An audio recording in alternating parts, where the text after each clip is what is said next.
everybody. Welcome to Will and Drew's Gaming Retrospective. You're listening to episode 67 for the week of March 8th, 2020. I am your host, Drew, and I am joined by pizza delivery man, Will. Yo, what's up, man? How's it going, dude? Cowabunga, dude. I just feel like doing that thing that, like, Hawaiian people do where they do the whole, like, hanging loose thing. Yeah. Well, now I'm just thinking of, like, Ninja Turtles, you know? Were you a participant in the Barcade Ninja Turtles Destructathon? No, but I'm intrigued. I know you were present for that. I don't remember if you participated, though. Oh. That was the night that we all went out to Barcade. You were there. Mm-hmm. And I know Vic, myself, I believe Damien, and Vency. I don't remember. There were four of us on that machine. I think it was that. Yeah, I must have just been playing something else or just walking around. Yeah, we beat the original Ninja Turtles arcade machine. That was a great fucking night, man. It was a really good night. I remember just kind of walking around. We played, I think it was Daytona or some kind of racing game. Mm-hmm. And then you and I had that famous or infamous conversation, which kind of was the start of this. Yeah. And you had a sour beer. Oh god, that was fucking gross. Why are the sour beers a thing? Sour beers should just be outlawed or die in a fire or both. It's just gross, and if you like sours, you're wrong. I'm sorry. Well, you know, what makes it even worse is I was definitely that guy that night that was like, not bad. Yeah, but I definitely hated it. But when was the last time you had a sour, right? I think, honestly, that was the first time. And the only time. And the only time. And I want to say, and I could be completely wrong on this, but I want to say that you were like, yeah, it's pretty good. But you were probably, if you did say that, you were probably just in denial and you didn't want to be negative. Oh my god, no, I'm negative about them now. I don't remember ever like truly liking them. I think there are some sour beers that I have liked more than other sour beers, but that's like saying that you prefer, like, you know, moldy bread over stale bread or vice versa. Yeah. You know, like they're both bad. Yeah. Yeah. And one's possibly deadly. Yeah, I feel like that's true. I feel like the only way that you could revive stale bread is maybe toast it a little bit. I've done that before. I've done that with a couple heels. Toasting does kind of fix everything. Toasting bread heels. All right, anyway. Yeah. Welcome to Will and Drew's Gaming Retrospective. You're listening to the best bread and beer podcast of 2020. We are available on the web at www.wdgrpodcast.com. We're on Facebook, Twitter, and Instagram at WDGRPodcast. And if somebody would like to find you, Will, how can they do so? Will_gear on Twitter. You can find me at Science anywhere you get your social media needs. Man, I am like all over the place today. It's one of those kind of days. It's a Monday. It is. Well, yeah. I mean, technically it is Monday, but for me, it's not Monday. Tomorrow is Monday. How so? Well, that's the start of my work week. Fair. I thought you were going somewhere different with that. No. You're like, nope, that's just when my work week starts. So, so yeah. Where would you think I was going? I don't know. Down a different path of uncertainty. Now I'm really curious. Huh. Dude, this weather is insane. Yeah, we have beautiful 70 degrees, sunny, slight breeze. I just had all the windows in the house open. I closed them because I'm going to be locked in a podcast room for the next hour, and Nikki will be coming home soon. And I guarantee you, if I had all the windows in the house still open, the temperature would drop by like 30 degrees in that 1 hour, and she would be yelling at me. So I just closed them. But I closed them under duress. Yeah, it's tricky, man. I feel like when we get days like this that are very unexpected in Connecticut, especially in early March when we're used to still really cold weather, it's tricky because like it lasts for like this little short burst. And then as soon as like it starts getting kind of later, like that temperature just drops so rapidly. And if you have windows open, you have to be careful not to leave them, because you can get a chill in your house pretty quickly. You know, I just had this thought of how, like, I can't wait for, like, this beautiful summer day. I really want to buy a hammock, and I really want to sit outside with my Nintendo Switch and play, like, Civ 6 in the hammock with, like, a beer. Mm-hmm. You know, just kind of sit back and enjoy the sun. Put some headphones on, maybe. I don't know. Yeah, maybe some, like, mixed nuts nearby as well. No, just the beer? Just the beer. I don't want the nuts. Okay. I mean, I like nuts, but that's not part of my vision. Not part of the vision. Okay, No. That's respectable. What about an egg salad sandwich? I could go for that. Okay. I could Wash go it for down with a Molson Ice. Yeah, that would work. Okay. Definitely not a sour beer, though. Yeah, I feel like Molson Ice is like a trucker beer. Maybe you're wearing like a dusty John Deere hat and you're driving like an 18-wheeler and you're like, yeah, I only fuck with Molson Ice. No natty ice for this guy. Nope. Molson only, baby. Oh, Will, what do you say we hit the mailbag, shall we? Sounds good. All right, so Drat says, are you guys psyched for the Last of Us adaptation by HBO, and who do you think would be the perfect cast? Mm-hmm. So this was announced last week. He snuck this in kind of late. He did. What do you think, man? That's pretty big. It is a big question, because I feel like there's a lot of people that would fit the role of Joel pretty well. And you know, I don't even know that much about the game. I know enough to know who Joel is, who's like the main guy. But excuse me, Hugh Jackman. I think I saw somebody post something on the internet, and it was like a clip from a Hugh Jackman movie where he has like a beard. I don't know if it's Wolverine or something, but I think Hugh Jackman would fit the bill.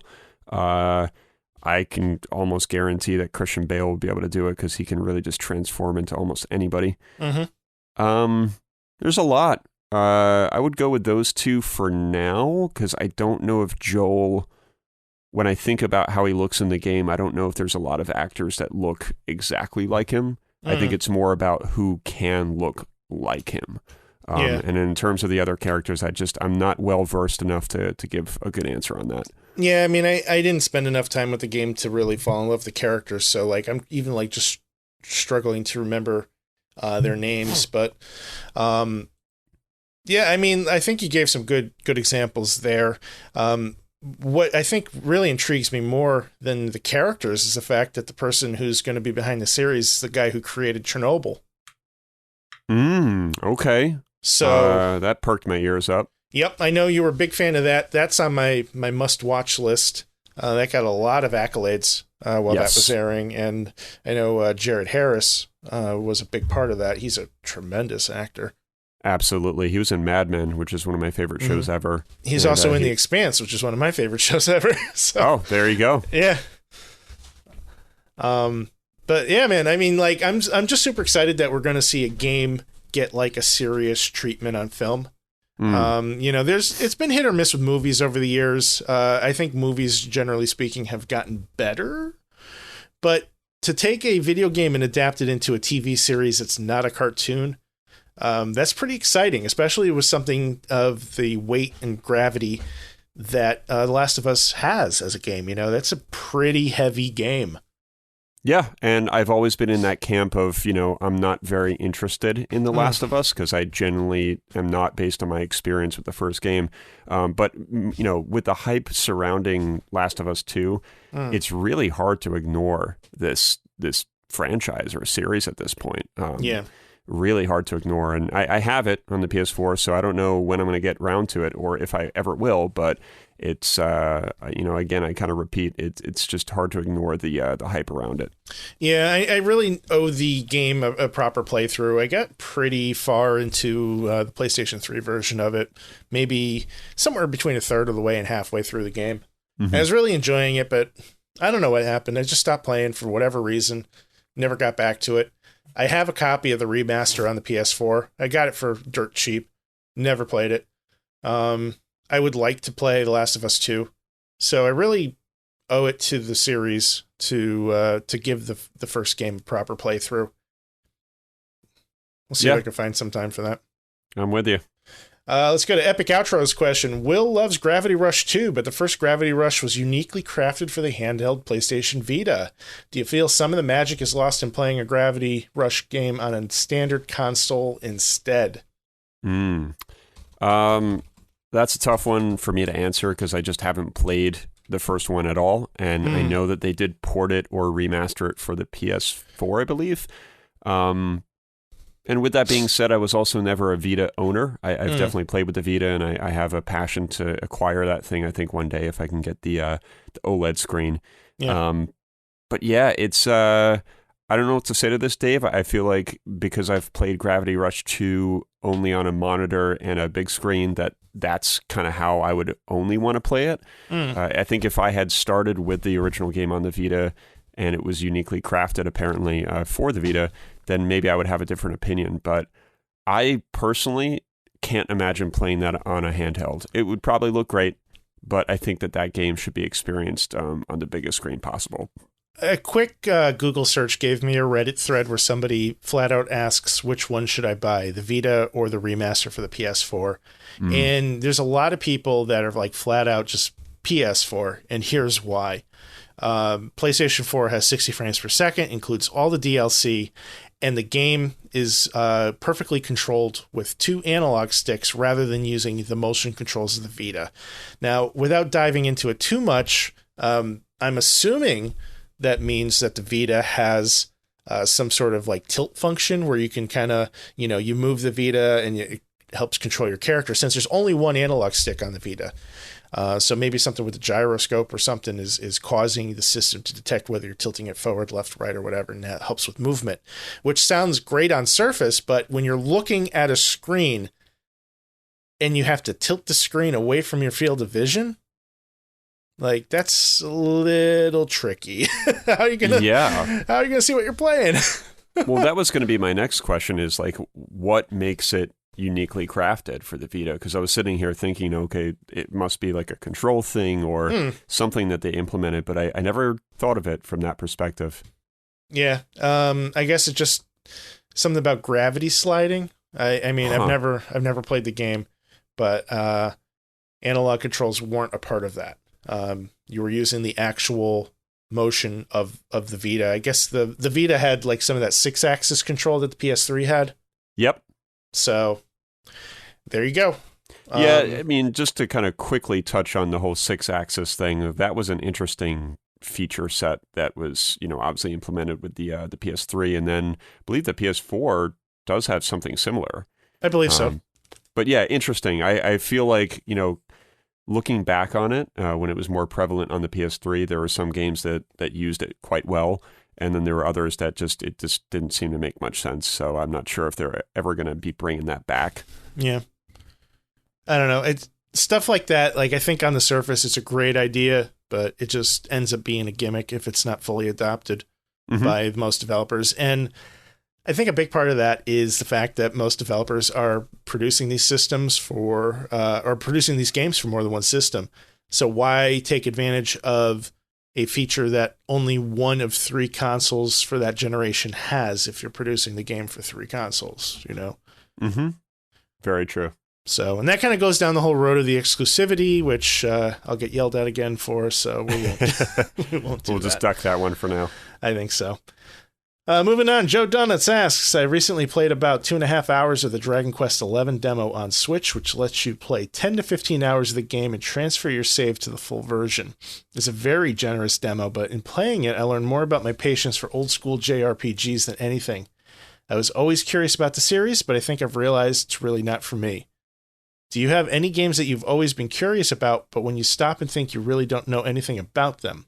Did you ever finally play a game like that and end up either really surprised or disappointed? Why don't you lead with this one, Drew, and I'll build off of you. Yeah, that's a good question. I mean, I kind of gravitate towards a lot of the Nintendo properties because I've always struggled to find Nintendo produced games that I truly fall in love with. Pokemon is a good example. I never really, I never got into the franchise when I was younger, when it first came out. So as an adult, I've always been curious about the obsession that people have with it. Mm-hmm. When I finally played Pokemon games, I just found myself utterly, I'm not sure, disappointed isn't the word. Apathetic, I think.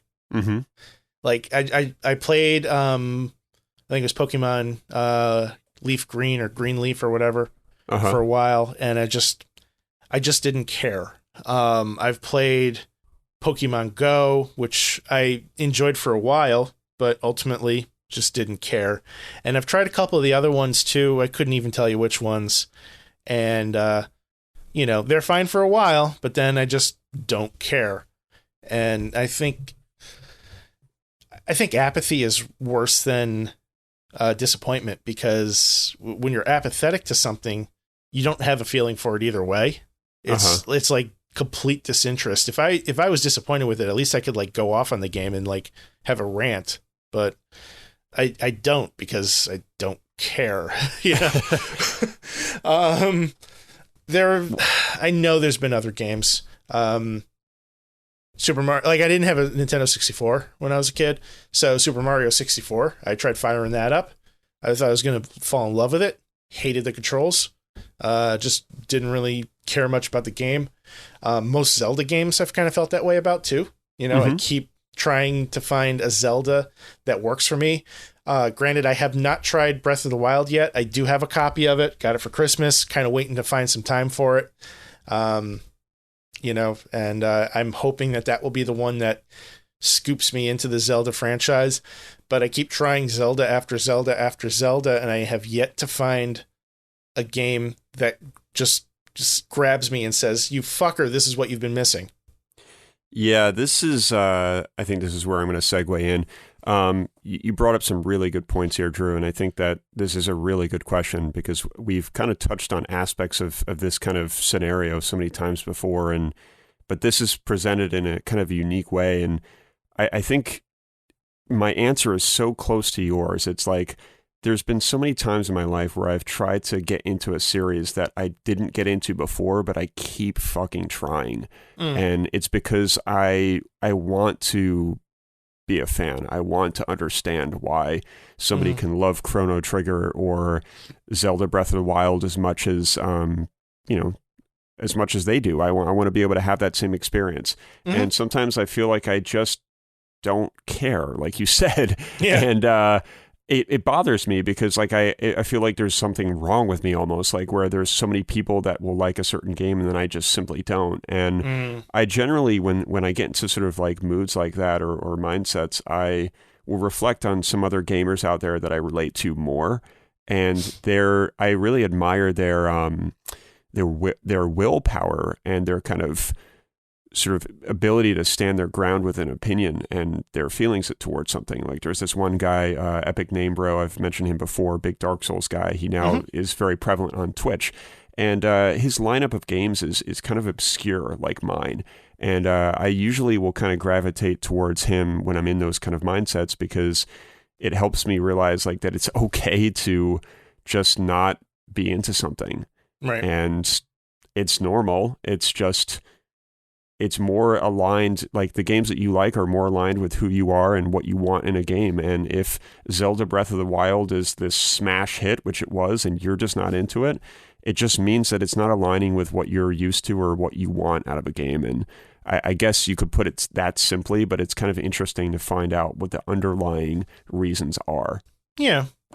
I mean, you just at the end of the day, there's only so many hours. You can only take time. You can't make time.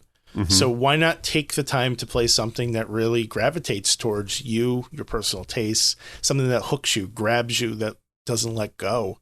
And if you have to step away from a game for a bit of time, and you're not excited about jumping back into it, then maybe it's time to let that game go and move on to the next one. I mean, I struggle with that because I have this insurmountable backlog of games that are unfinished, but I want to try all the things. It's kind of a catch-22, I suppose. Yeah, I think that's kind of the predicament that a lot of us are in. More, I wouldn't say more so you and I, but like you and I definitely have certainly some tendencies to want to be involved with like a lot of what everybody else is involved in, because we are pretty adaptable and we like to have a pretty expansive library of, what we can try and play. And I think in some ways I'm trying to continue to stay a little bit more stubborn about certain things. And if anything, it can be frustrating, but also helpful for your own, your own person, your own gamer life. You want to make sure that you're not falling into the trap of somebody getting a game and then you buy it off of hype and then you're just like, fuck, here we go again. I got another game and it's not for me. And either I'm keeping it or now I got to go and sell it or trade it in. Right. And that's something that heavily contributed to my large 360 collection. I got caught up in that hype train. It's a real thing. Yeah. I was actively involved in a community where we did a lot of multiplayer games, and a new game would come out and it would have even the barest of multiplayer, and somebody would hype it up and then everybody would buy it and we would play the shit out of it for a week or 2 weeks and then we'd move on to the next one. And, I have this massive collection. My 360 collection is probably my largest collection of all of my games. And, I have this massive collection of campaigns that I've barely touched or not touched at all. So. Yeah, it's the 360 has just a tremendous library. Oh yeah, I mean, there's a lot of tremendous games in that lineup back there, but yeah, it's just something that weighs on my shoulders a little. Yeah, no, it's like I said, it's a real thing, and it's a constant battle. Yeah. So kind of on the same topic, Vortex chimed in and says, I started playing Yakuza 0 after years of reading good reviews and high praise about the series. It's finally on Xbox Game Pass. I was excited and ready and quickly realized it's not a game for me. I also realized, unfortunately, my patience for action/story games is non-existent now. I used to like them and enjoy playing them, but now it's like I could care less, which kind of sucks, to be honest, because I know there's a good chunk of games I'm missing out on. What genre or games or even series have you fallen out of love with? Another great question, man. Yakuza, I know, is supposed to be very like mafia-like, as far as I know. My understanding is it's produced by the same guy who did Shenmue. Okay. If I'm not mistaken. So there's going to be a pretty heavy story element to it as well. His games tend to be very high on narration. Let me confirm that before I get called out on it on Twitter or some shit. But go ahead. Sure. Yeah, it's this is, again, just like Drew said, it's very similar to the previous question from Joe. I think all of us as gamers just have to be a little bit more comfortable with knowing when a game isn't for you and being okay when it really just isn't, and being able to kind of either get rid of it or just put it aside, whatever you need to do. But sometimes you can't help but feel kind of bad, kind of like what you're stating here, Vic, about how you used to be into those kind of games and you just feel like you can't get into it now. Right. I think that's just the evolvement of you as a gamer. What you've been playing, I think, has a large amount or a large factor in how you feel. And I think in order to get back into that mindset of enjoying stories, I don't know if there's really a secret. You would probably just have to kind of plug away until something finally gets your attention. And it might take a few tries of a few different games. Or maybe you go back to a game that you love the story and just play it again so you can get back into the swing of things. Yeah. Or that doesn't work and you realize that you just have to move on from that kind of genre and you stick with PUBG and, Rocket League and stuff like that. And you just have to sort of be content with, like, that's where you are in gaming. Right. Okay, to circle back to my research here. Yes, the creator of the Yakuza franchise was also a supervisor on the Shenmue games as well. So heavily involved in that process. His name is Toshihiro Nagoshi, in case anybody is wondering. Okay. And he looks like a fucking rock star. Not even going to lie. I'm going to send you this photo of him holding a microphone. And you're going to say to me, Drew, why aren't we that cool? This is already reminding me, and I haven't even looked at it yet. The guy who was heading up Team Ninja for Ninja Gaiden, he has a very similar look. Okay. Oh, what the hell is his name? I would look him up like right now. I don't know if he's even part of Team Ninja anymore. I want to say he got fired or like he left or something. Itagaki. That's it. Yeah. He's definitely a rock star. Oh, yeah. Here's a photo of him holding a samurai sword. Fucking katana. Like, oh my God. Let's see this. Let's just play a game where we Google photos. Yeah, it's just interesting. It's interesting, like, wondering where that guy is, if he's still making games, and how those guys stay so relevant with not coming out with a successful Ninja Gaiden game in first of all, a long time. And, I mean, there aren't even that many. I believe he was the guy behind Black, the original Ninja Gaiden, Sigma.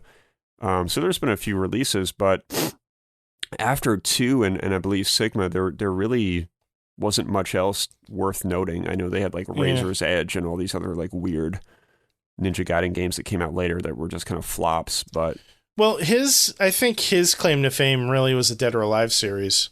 Oh, okay. I didn't realize he was behind that. Yeah, he's producer, director, executive producer on a number of those games, including some of the beach volleyball games. Okay.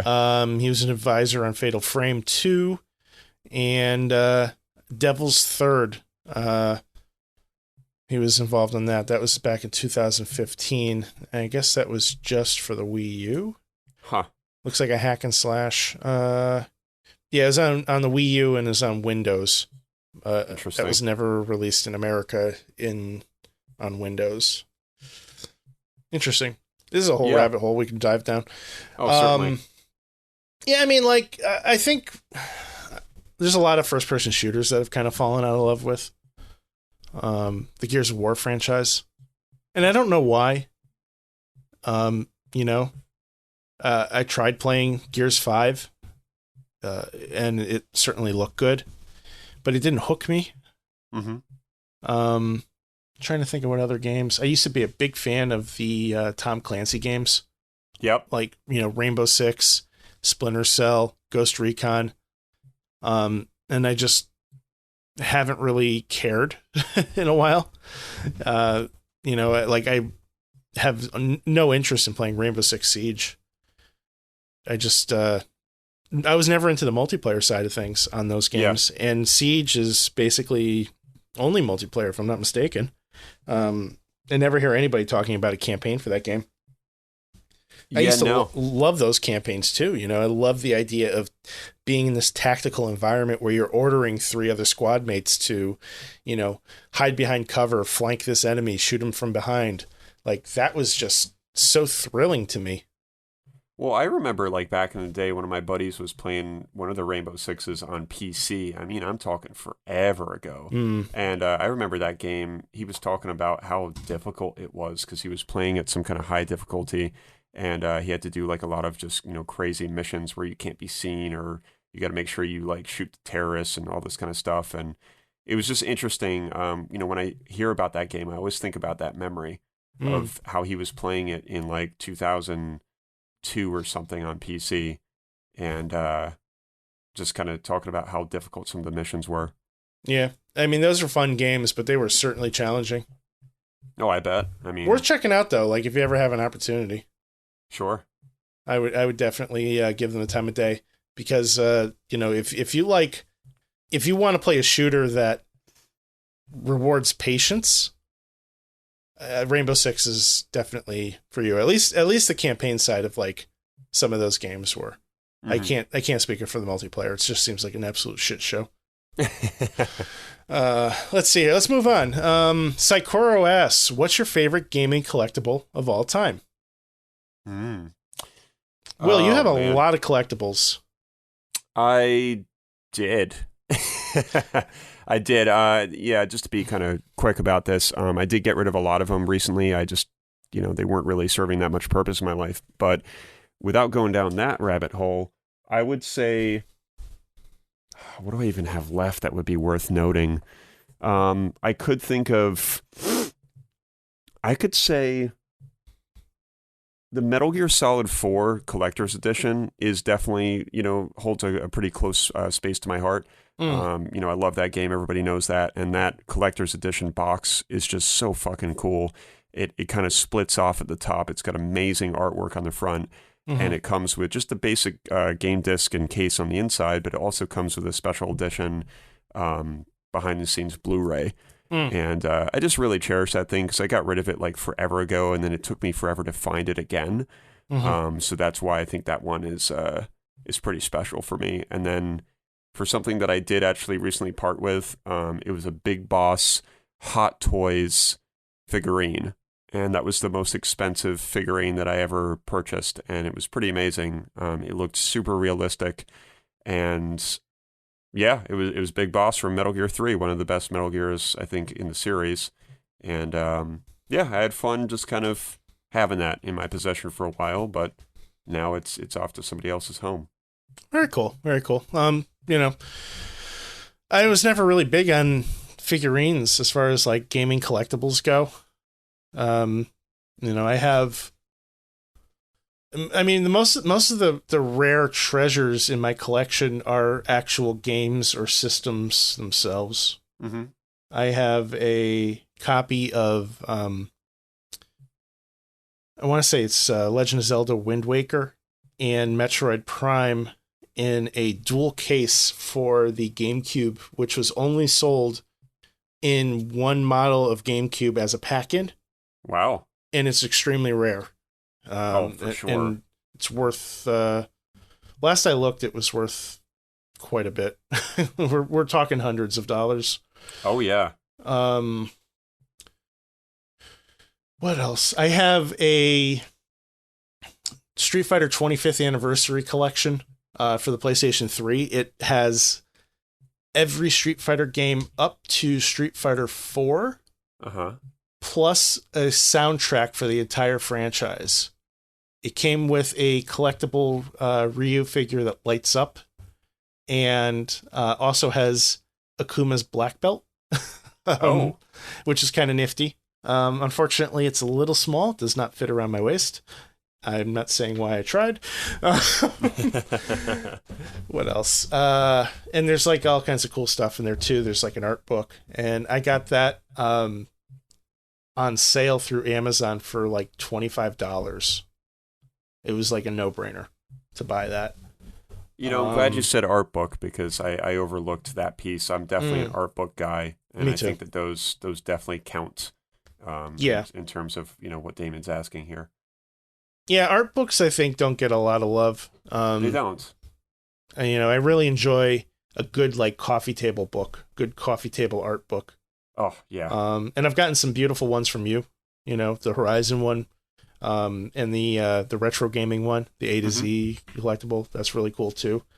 And sometimes it's just nice to just sit down, open it up, and kind of flip through the pages, see what you'll learn. But collectible wise, I have some gaming art. I have a towel from Nintendo World Championships. It's just as like it's used? just well, I used it not okay. to wipe my hands. It was like a rally towel. They gave it out to anybody that was in attendance. So sure. That year that we were at Comic-Con and they happened to have it, I think it was 2017. I'm looking at my badge. Yeah, 2017. It was in New York City the same weekend as Comic-Con. So Vic and I stumbled upon it by accident, and we went in there and participated. So I still have my badge from that, and I still have the rally towel that they handed out to everybody. And the towel has the Nintendo World Championship logo on it. So that's hanging up in my game room. But yeah, most of my favorite collectibles are games, I really don't have. I don't really have like a lot of gaming collectibles. I never bought into statues, any of that stuff. I was never a big fan of like, collectible figurines. I got a ton of Star Trek starships. That's my thing. Yeah, it's definitely something that you kind of have to be into, and I think I kind of went through a phase with that. But just like anything else, once you get into it, it's hard to get out because they come out with so many. When I was collecting like the Metal Gear Play Arts figurines, I mean, there's so many of them. Yeah. And every time like a new one was announced, I wanted it, and it was like another $80 like every time. So it can get pricey, and it can get to the point where you have to buy more things to in order to display them. Right. And it becomes like a big thing. And for some people, that's great, and they'll keep going, and good for you. But just for me, it ended up becoming a little too much, and I just felt like they were just kind of there. And they were nice to look at from time to time, but unless you have like the room and you have like nice glass display cases that are like lit up and everything, then I don't know. I feel like they don't get showcased that well when they're just in like a bookshelf with like kind of weird lighting. I never personally understood the appeal for the collectible figurine market, regardless of whether it's video games, movies, comic books. It's not something that I've ever really had any interest in. I'm not saying, I think it's stupid or anything. It's just not for me. Yep. I know some people are super passionate about it. I know for a while you were. Mm-hmm. I know people that, go to Comic-Con and buy, $200 statues, and they have that glass case and they put it in there and it's on display and it's beautiful and everybody can see it. But that's just never been something that I've been into. I think that it's more justifiable perhaps like when, not only if you're a big collector, but maybe if you have like friends over like frequently, and you're doing like game nights and stuff, and it's kind of like on display like nearby your game night setup, and it becomes like a topic of conversation, and like people are like, oh dude, like I see you just picked this up, like nice, like it becomes a little bit more relevant. But when you're collecting just kind of solo and you're doing it for you, and I think like that's great, but a lot of times when you do it for yourself and you can't really appreciate it with anybody else, then sometimes you can go through what, I just recently went through, which is like, all right, well, like, what now? Right. All I do is maintain them, because I would buy every like few months or so, I would buy like a $10 can of air just to like dust them off, because like you can't dust those things off with a cloth. You got to like really get in there with an air duster, and like if they're not in one of those enclosed units, then that's what you're doing. Yeah. Yeah, it's almost a chore. But if you do have that man cave, or gaming room or whatever you want to call it, and you have the ability to display those and take advantage of it, they can certainly offer a lot of ambiance. Yeah, absolutely. And that's exactly it. Let's move on. Son of a Fitch asks, what's the next game that you each would like to play if you had zero responsibilities and all the time in the world to play it? Oh, man. I think about this every day. Yeah, this has got to be one of the greatest questions I've personally seen. I mean, when I read it at work, I was like, man, that's a really good one. I mean, I definitely want to really curl up and just finish up Octopath Traveler. I have really enjoyed that game. I got sidetracked by a couple different things, but I do intend on circling back to that and playing some more of it. Doom Eternal, I don't think that that's going to be demanding enough to require me to drop everything I have and just kind of, like that's not a demanding enough game where like zero responsibilities are an issue. I could play that for an hour at night, progress on a level, and just pick it up the next day.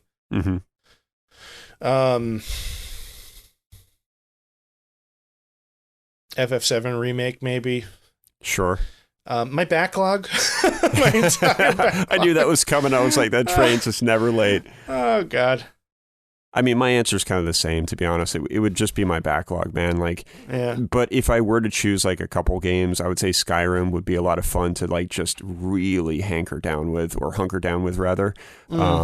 and just take my time, like building the house and really exploring all the DLCs and just not having to worry about time. Because you need just so much time to really explore in that game. So most big games, I think, is kind of a blanketed sort of general answer, but it makes the most sense that you would want time to play the bigger ones.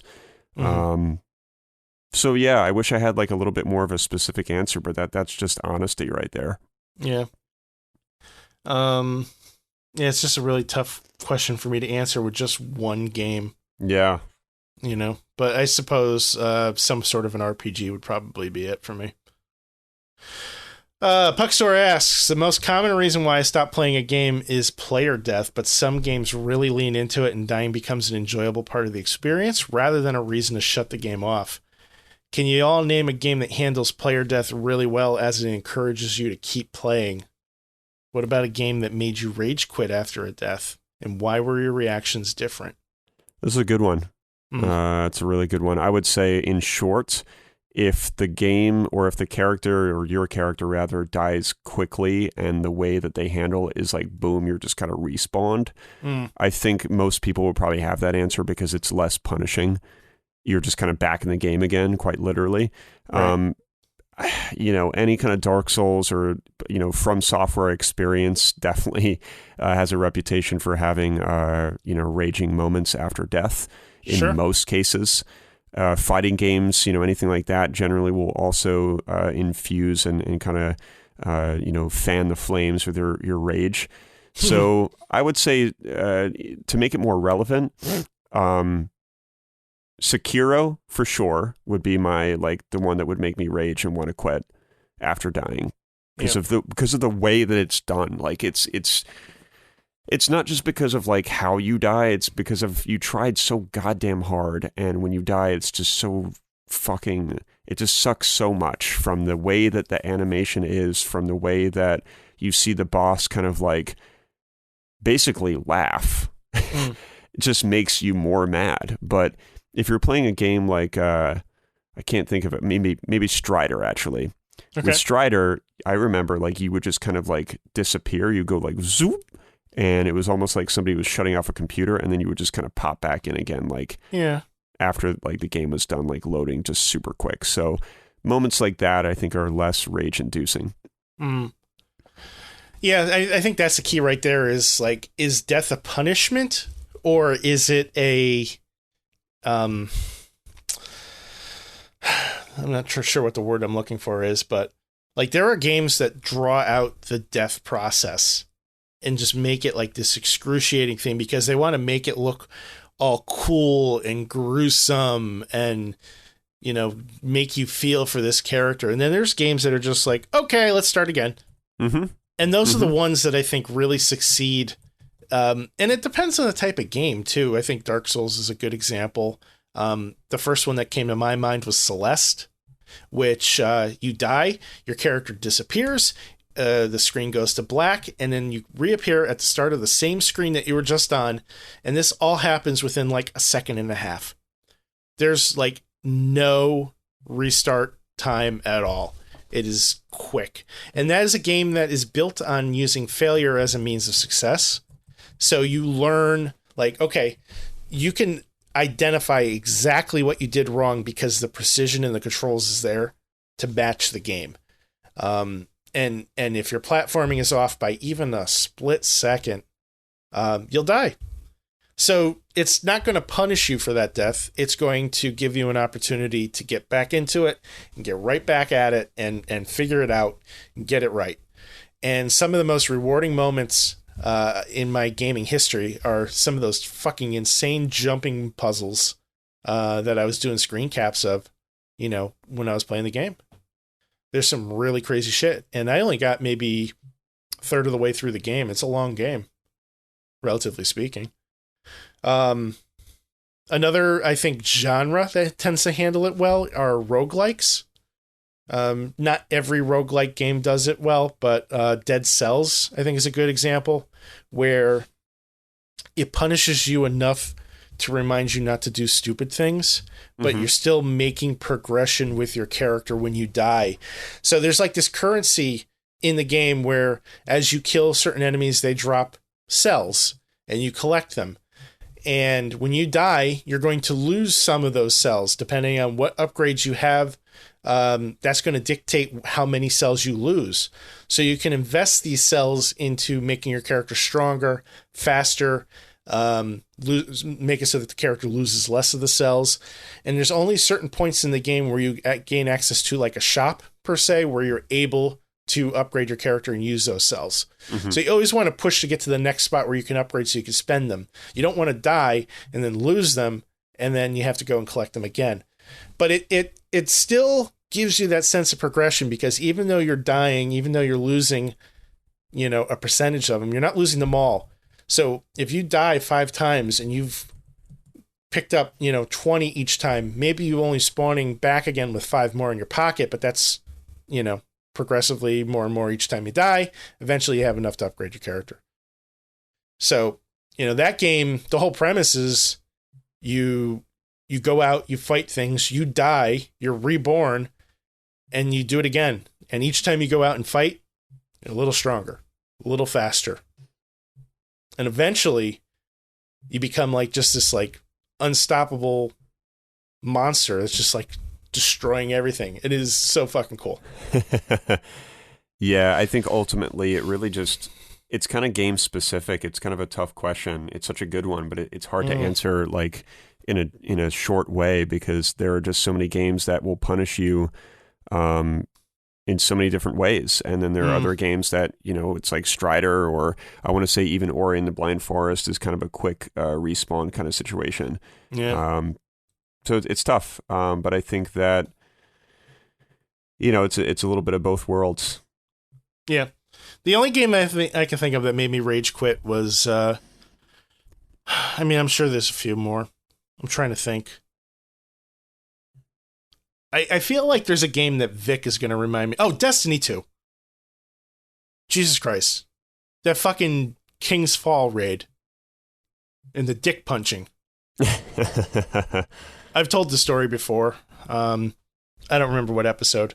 I think we talked about it in the round table too. But that game made me rage quit. I would also say like anything that makes you have to go back and do something all over again. Yeah. And again, that's kind of a generalized answer, but there are games where you really do have to circle back and do something that was very, very difficult just to get back to where you died. So that really sucks. It's one thing dying to a boss and then just fighting the boss again. But if you have to that's why Dark Souls is so has such a reputation for having such a punishing death mechanic, because you really do have to start back where you started again. So that's why I think it's more punishing. Yeah. Interesting. Well, that does it for the mailbag, man. We answered all the questions. Thank you to everybody that sent questions in. You guys are sending in awesome stuff. We don't even have to plan a show anymore.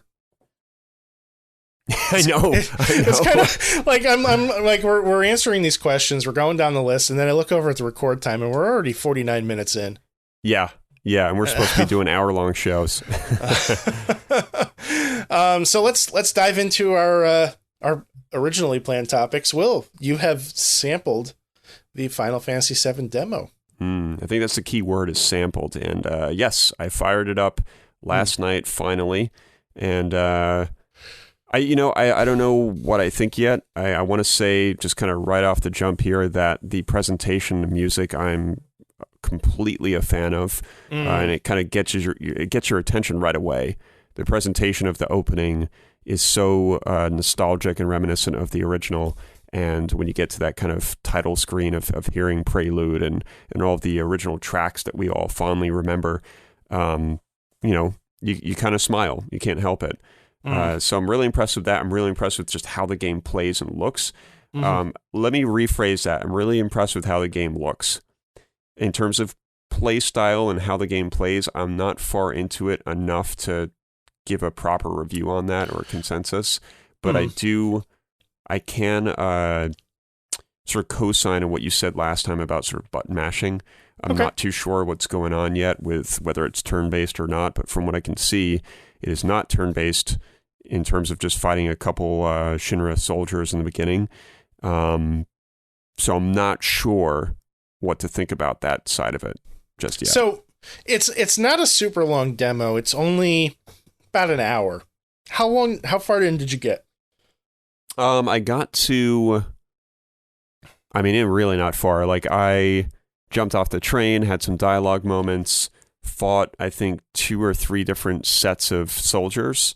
Mm-hmm. And I think that's literally where I am. I opened up a couple chests, and it just got kind of late because I started like pretty late last night.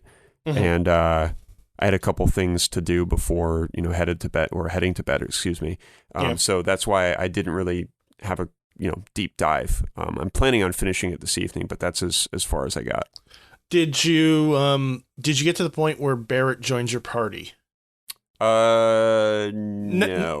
Okay, so like he'll follow you and lead you through the level as you go, but there is a point where he actually becomes one of your playable characters. So you haven't reached that yet. No. Okay. All right. I'm curious to know what you think then. Okay. Because for me, that's when the chaos really started. I went back. So my intention when you told me that you had played the demo, my intention was to take some time today to try out the classic mode and see if there was any kind of major difference between the mode that I played, which is the one you're going through right now, and the classic mode, which allegedly is more turn-based. And I wanted to kind of compare the two. Sure. I didn't even know there was a classic mode. Yeah, so when you boot the game up, it presents you with essentially 3 difficulties. You have normal, you have easy, and then you have classic, which is basically a more turn-based version of easy. Now, for what I did in the short amount of time that I did it, I found there was almost no difference between the 2 modes.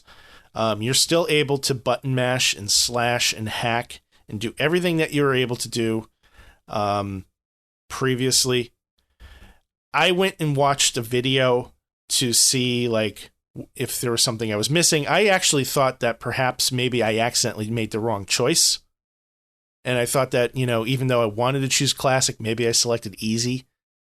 And apparently what the difference is, basically your character, if you don't press any buttons whatsoever, your character will automatically attack and automatically defend itself. And you can just navigate through the menus and choose your abilities. Because eventually you will have the ability to cast magic, use potions, things like that. The demo doesn't really give you too much of an opportunity to do that. Barrett does have a little bit of magic. Cloud, I don't recall. I think Cloud had fire in the demo. Barrett has lightning and cure. So the thing is like, in order for you to use these skills, you need your active time battle meter to be full, or at least have one of 2 blocks on it. And, the action itself uses 1 block. And I just find like that, I just feel like that takes like way too long. Like there's too much emphasis on the hack and slash part of the game. And when you have a character, and I'm jumping to conclusions here. I have no idea how this is going to play out in the full game, because we never get to play as Ares in the demo. So she is primarily a magic user. I do not want to have her doing hand-to-hand combat if I can help it. Yeah. And the active time battle is pretty reliant on hand-to-hand combat. So, like, how is that going to play out? I don't know. Yeah, just to kind of segue in here, first of all, like I said, I'm definitely finishing this goddamn demo tonight, and I might even play it twice, because I want to see what's going on here. And I'm not sure which mode is going to be best for me, but I don't know if I ever put a lot of thought into how this game was going to be. I wasn't sure if it was going to be turn-based and they were just going to, make the graphics more modernized. But I think that there is a lot of charm, and there is like a sort of rush when things are turn-based, because when I think about turn-based RPGs, especially FF7, there's a rush when you know that you like get to go again, or you get to go soon. And this is something that I kind of meditated on today because I was kind of having a sort of private conversation with Joe about the demo. And yeah, I don't know, man. Like I kind of want to experience this game as a turn-based game, but just with the graphics that we're seeing now. I could change my mind, because if I finish the demo, which I plan on doing as is without switching to classic mode, I may enjoy that more. So right. I don't know yet, but that's kind of where I'm at. Yeah, I'm with you 100%. I enjoyed the battle system in FF7 because it gave you that mixture of the urgency of going fast with the commands and everything. I could focus on inputting commands while allowing the game to proceed at its own pace. It had an active time battle meter that was a little bit different. It was constantly running, and certain enemies moved at a certain speed, and then your characters moved at a certain speed within that meter, and depending on which one was faster would determine priority of attack. So there was always that kind of pressure of trying to get your commands inputted fast enough so that when your character's turn was there, you would actually be able to take advantage of it and attack, and you wouldn't have to wait for the other person or the enemy to go first, So it encouraged speed, but it still encouraged strategy. It wasn't just press attack over and over and over again. And I just don't see any strategy in what the game is giving us. And the option for the classic mode is not classic at all. Interesting. It's like when I see the word classic mode, I expect menu-driven RPG battle system, just like 1997, Final Fantasy VII. Mm-hmm. And that's not what they're giving us. I think they're trying to give us a facsimile of that in a 2020 world. And I don't know how they got that part confused. Yeah, I'm not sure, man. This is why I'm kind of excited for next week's episode so I can speak on it more. Yeah. It's obviously I'm so early into the process that I don't even know what to say, but all I can say is when I first experienced that first battle with those two soldiers and I kind of just hit X and I just melted them, I got concerned immediately. That sense of melting goes away the further you get in the demo. I mean, you have to consider that this is, the very first thing that happens in the game, regardless of whether or not it's a demo. This is a carbon copy of the original, first few things that happens in the original FF7. And that is a bit of a tutorial. Yes, Final Fantasy VII came with a manual that's 100 pages thick, but the game does walk you through learning how to play. And they start by introducing guys that you can just destroy. Because it's teaching you how to use attacks, and then you start learning how to do magic, and it gives you all these things in this, it's baby steps, but it's feeding you stuff at a pace where your character and you as a player are becoming more and more experienced, more and more knowledgeable. It truly is an introduction to RPGs for somebody that's never played RPGs. Yeah, it's oh man, I don't really know what else to say. I just want this to be, I want it to be good, man. And I think that it has a lot of promise from, the fucking 30 minutes I played, if that. Mm-hmm. Like I said, I'm super impressed with what I've seen so far. I'm just a little bit concerned on the combat, and how that's going to kind of pan out. And the voice acting, I think you can change it to Japanese because I saw somebody stream it that way. Oh. So I'm going to try doing that because I'm already not a huge fan of the English. But that's just me being a little bit picky. Yeah, I haven't tried that. I wasn't aware that was a thing. Yeah, it should be. I don't know how to do it or anything, but I was watching a stream, I think it was either on Saturday or Sunday, of a guy, it was actually Epic Name Bro, playing the demo, and he was definitely playing it with Japanese voices. Okay. So that might help a little bit just with overall feel. Yeah. But yeah, I think I'm just going to kind of leave it at that because I just don't really know what else to say. I had a conversation with my buddy Miles who listens to the show, and we were talking at work, and he had a lot of insight into how he feels very confident and optimistic about what they're doing, especially when it kind of when we were speaking about the time release format. Because I asked him about that because it seems like he knows a lot, and he definitely does. And he was on board with it. So it kind of had my gears going, and I wanted to spend some more time researching just kind of the beginning to where we're at now of what's going on with this game.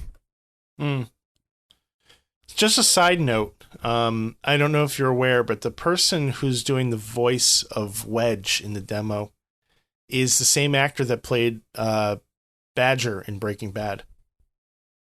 No way. I was listening to it today, and the first time I played through, I'm like, Wedge's voice sounds familiar, but I couldn't put my finger on it. And then today, it hit me when I was playing it again. I'm like, let me look this up. I got to look this up. And sure as shit, it's the same actor. Holy shit. And I really want to know who else has done voice acting in this game. I haven't had a chance to look, but I want to see if there are any other like fairly big names involved in this project, because I would bet money that actor is probably a Final Fantasy VII fan when he was a kid. Probably. And he's probably thrilled to be part of this. Oh my God. I always tell people all the time, like, can you imagine being that actor or voice actor that gets that phone call? And it's like, hey, like I mentioned to somebody at work recently, he's a big Avengers guy, and we were talking about Captain America and how Chris Evans had such a weird place in the acting world where he had that flop of a movie, Fantastic Four, which we all know was fucking awful. And I said to him, I was like, dude, can you imagine getting that phone call from like Marvel or, whatever studio contacted him and said, hey, we're doing auditions for Captain America. And we're kind of thinking that you might be a good fit for this.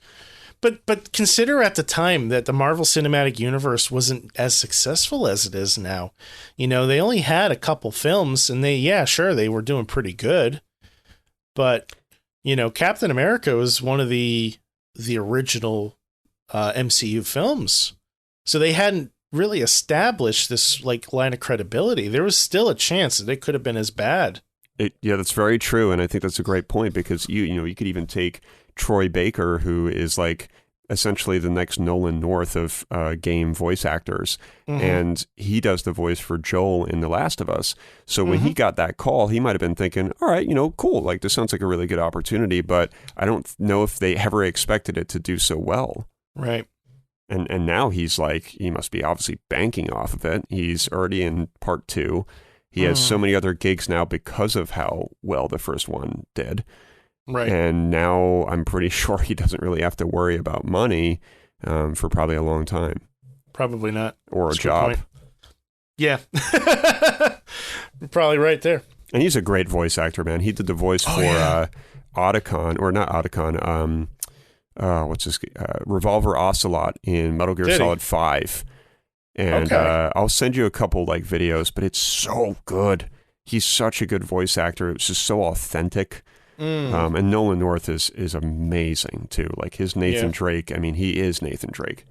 Yeah, I have to agree, man. There's some just amazing voice work that's been done in the past like 10 years. Yeah, it's very I think overlooked sometimes, and sometimes we don't appreciate the voice acting in games. Because these guys, they have to channel somebody or something to get into that character. It's more than just like, oh, talk like a cowboy. Yeah. It's way more than that. Like, oh, yeah. Way more than that. You got to get into like this mindset. Yeah, and what they're battling with emotionally and everything. Right. It's got to be incredibly difficult. Very, very. I would never say that that's an easy job. No. All right. So what else we got here, Will? I wanted to touch on Tetris Effect. I actually fired that up last night. Laura and I have been talking about playing this game for a long time because since getting rid of my Wii U some time ago, we don't have Mario Party or Mario Kart to play anymore. So Tetris Effect was a thing for you, myself, and Lauren actually at one point after you inspired me to get it. And we've just been talking about it and humming and hawing, and I just finally loaded it up last night. And I mostly played. She only played like a handful of times, but she's still just as good as she was before. And just lighten it up, man. It's amazing watching somebody who's very good play Tetris because they move the blocks and the pieces in such a way that you just wouldn't think of. And they're able to create lines just that much better than you. And you can play the same thing, and maybe you get a few different pieces here and there, but Lauren does not change the pieces. And as you know, you can change it. She does not do that at all. She just plays traditionally, no changing, no special moves, nothing. She just crushes it. It's old school. But it was nice to actually explore the effect mode or effects mode. I've actually never gone into that ever. And I was like, what is this? And sure enough, it's basically like playlists of, whether or not you want to play like focused style Tetris boards or you want to do something that's more relaxing. So they have like chill zone. And I didn't realize how kind of spiritual and meditative this game really is. Like whoever designed it. Very much so. Yeah, the designers definitely have like an inkling or like a little bit of a fascination with like maybe even yoga, dude, because like if you go into like effects mode, like you see like these sort of like psychedelic interstellar like galactic like yogic figures just sitting there Indian style, and like you can almost see like chakras inside of their galactic bodies.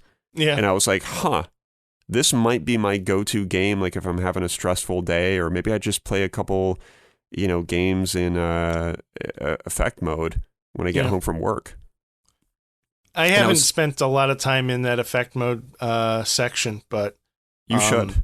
Yeah, it's kind of reminds me of some of the stuff that they did with Lumines, some of the extra modes that were in that game, which makes sense. It's the same team that made the game.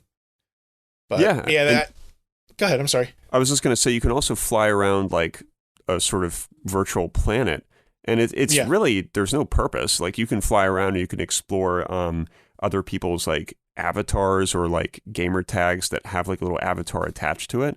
And it was just a small little useless feature, but I was like circling around this Earth, and I was like seeing like you and Joe and like all these gamer tags that have played the game. And it was just kind of neat, dude, to just kind of sit there on like a Sunday evening, just floating around this Earth. Yeah. Just like flying by like Scion Storm, and like you're listening to really meditative, like transcending kind of music. It was just a really neat experience.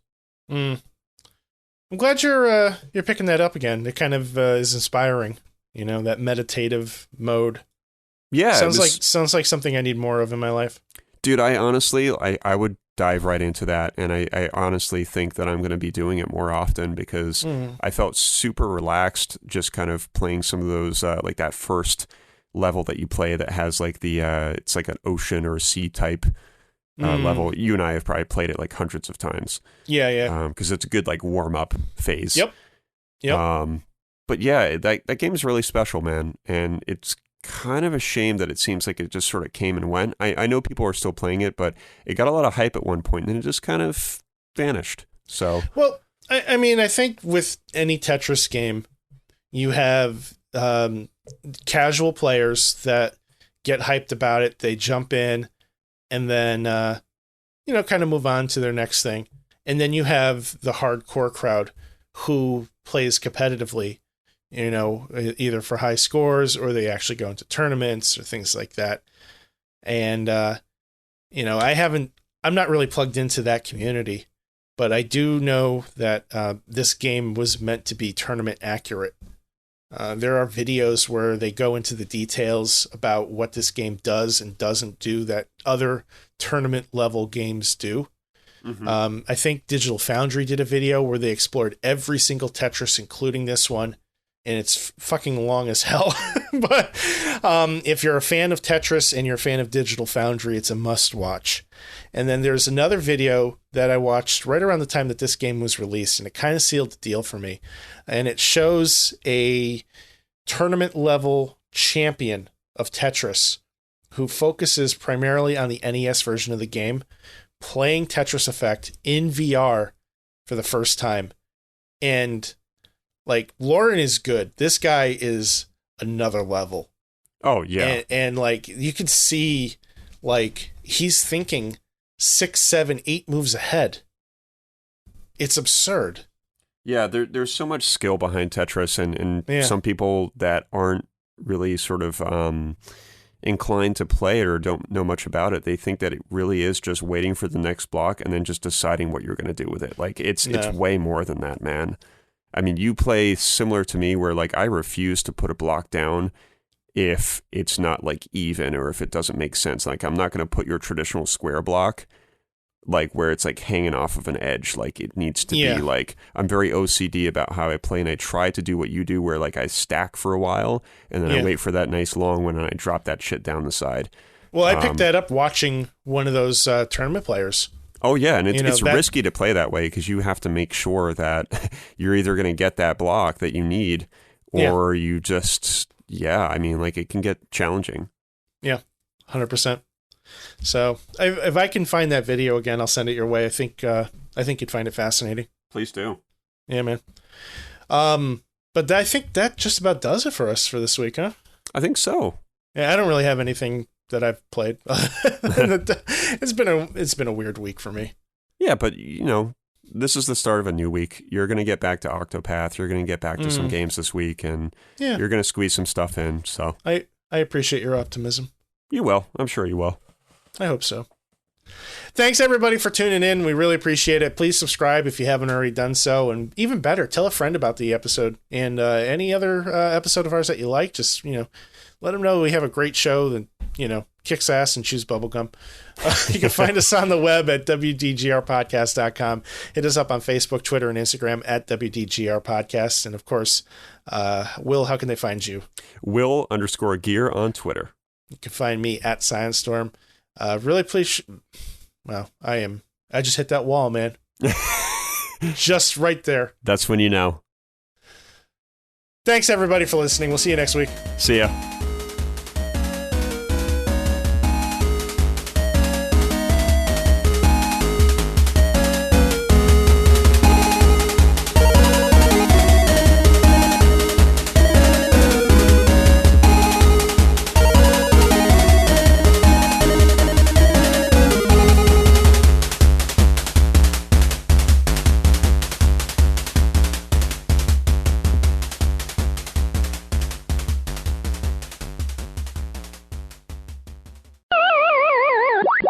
All right, let's roll. Make sure I have sound. I do have sound. Check 1, 2. Check 1, 2. Testing. Peter. Yep, we're good.